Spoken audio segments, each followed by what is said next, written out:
I'm having a lot of trouble getting my thoughts concise and understandable on this, but hey, we all have our days. So a couple weeks ago, I watched this video by Tessa Violet that she talked about the Enneagram.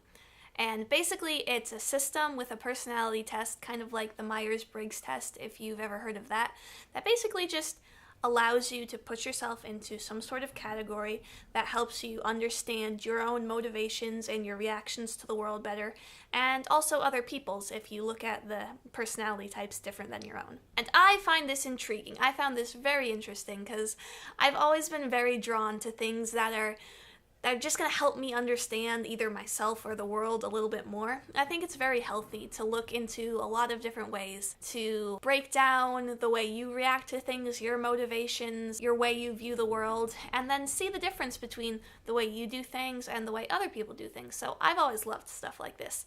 So of course I had to go and do a little bit more research and find out about it for myself because it seems cool. Since you have to pay money to take the official test, I just read through each personality type and found the one that matches my personality the most. And I think this is a good way to do it anyway, because then it forces you to kind of look at your own motivations and the different parts of your personality and really assess which things are really part of your personality and which just doesn't apply to you, and gives you the chance to be honest with yourself. So I'd encourage you to do that too, because I thought going about it that way was very interesting. Once I did my research and found out my personality type, I was all excited about it, and I wanted to tell my husband about it, but it wasn't really his cup of tea, and I told my sister about it over the phone, but there's only so much you can share over the phone. So I figured I would go through it and share it with you guys, because I find it very intriguing and very fun, so some of you guys might too, and why not share it with you, right?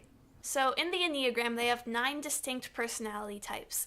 And each personality type is designated by a number. So they have 1, 2, 3, 4, 5, 6, 7, 8, 9.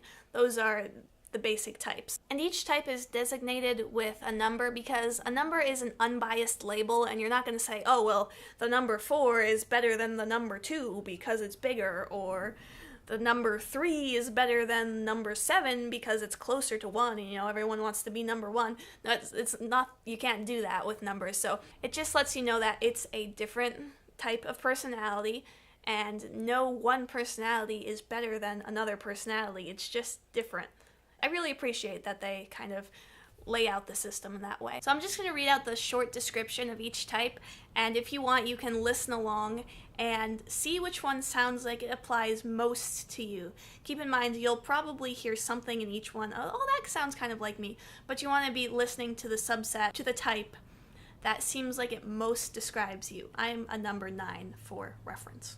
Type number 1 is the reformer, the rational, idealistic type, principled, purposeful, self-controlled, and perfectionistic. Type number 2 is the helper, the caring, interpersonal type, demonstrative, generous, people-pleasing, and possessive. Number 3 is the achiever, the success-oriented, pragmatic type, adaptive, excelling, driven, and image-conscious. Type 4 is the individualist, the sensitive, withdrawn type, expressive, dramatic, self-absorbed, and temperamental. Type number 5 is the investigator, the intense, cerebral type, perceptive, innovative, secretive, and isolated.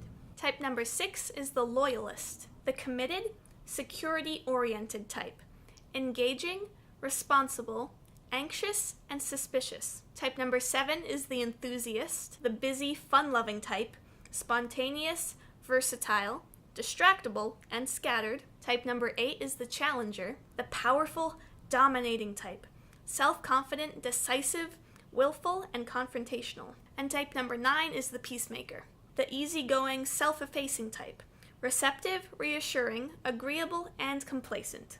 And each of those types have a lot more description when you click on them, but that's just the And on the website, you can click on each of those types, and there'll be a whole lot more description there that says a lot more about it and can help you narrow down if you're confused between a few. It's oh, that sounds like me, but that also sounds like me. If you click on it, there's a lot more description and a lot more information that helps you narrow down which one is most likely you. For example, for me, as a type 9, if you read the description here, 9s are accepting, trusting, and stable. They are usually creative, optimistic, and supportive, but can also be too willing to go along with others to keep the peace. They want everything to go smoothly and be without conflict, but they can also tend to be complacent, simplifying problems and minimizing anything upsetting. They typically have problems with inertia and stubbornness. At their best, indomitable and all-embracing, they are able to bring people together and heal conflicts. And a lot of that really, really applies to me. I hate conflict.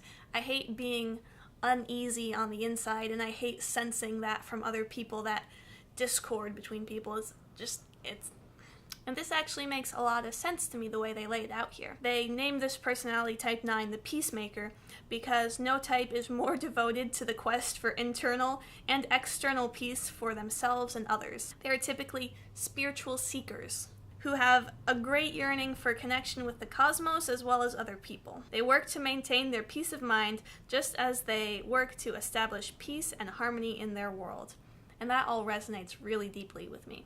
But this might not be the main motivation for a lot of other people. But for me, that is probably, when I think about it, at my core, what drives a lot of the way I act, a lot of the way I respond to situations.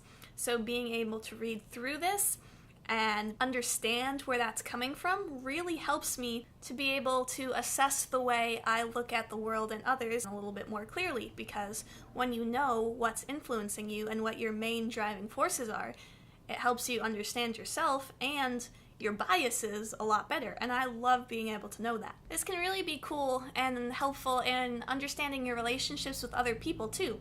They even have a breakdown on here of how the different types work in relationship with one another, and that's really fun to look at if you're in a relationship, or if you even just want to, like, I took my type and my sister's type and I compared them, and I really enjoyed being able to see, oh, those really are a lot of the dynamics of our relationship. So I feel like this works a lot better than a lot of other personality tests I've seen, so I've been really enjoying learning more about this. So if any of this sounds really neat to you, I'd encourage you to go on the website. I'll have all the information in the description, and just look around and try to find out more about yourself and understand the world in a different way, because it's really neat to just give your mind the opportunity to look at the world in a way you haven't before. And while you're doing that, I will be frantically rushing to get a Father's Day video done on time for Sunday, because I have a very ambitious idea that I want to try, but I don't know if I have enough time to finish it, so that's going to be a lot of fun. If you enjoyed this video, I'd love it if you let me know